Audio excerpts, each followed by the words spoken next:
ಇನ್ನು ಬೆಂಗಳೂರು ಗ್ರಾಮಾಂತರ ಲೋಕಸಭಾ ಕ್ಷೇತ್ರದಲ್ಲಿ ಡಿಕೆ ಸುರೇಶ್ ಭರ್ಜರಿ ಪ್ರಚಾರ ಮಾಡ್ತಾ ಇದ್ದಾರೆ.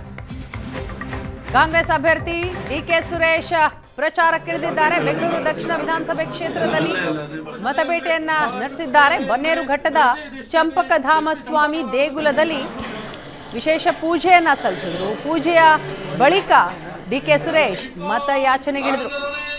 ಬೆಂಗಳೂರು ಗ್ರಾಮಾಂತರ ಲೋಕಸಭಾ ಕ್ಷೇತ್ರದಲ್ಲಿ ಡಿಕೆ ಸುರೇಶ್ರಿಂದ ಭರ್ಜರಿ ಪ್ರಚಾರ.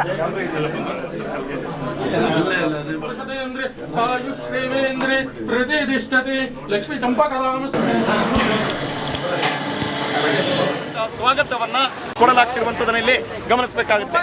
ಇದೀಗ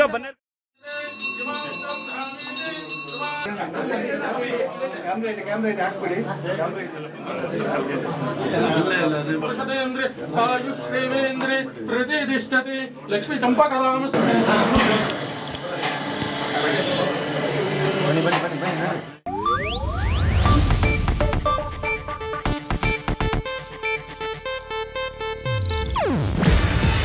ಇದು ಏಷ್ಯಾನೆಟ್ ನ್ಯೂಸ್ ನೆಟ್ವರ್ಕ್ ಪ್ರಸ್ತುತಿ. ನೀವು ನೋಡ್ತಿದ್ದೀರಾ ಏಷ್ಯಾನೆಟ್ ಸುವರ್ಣ ನ್ಯೂಸ್.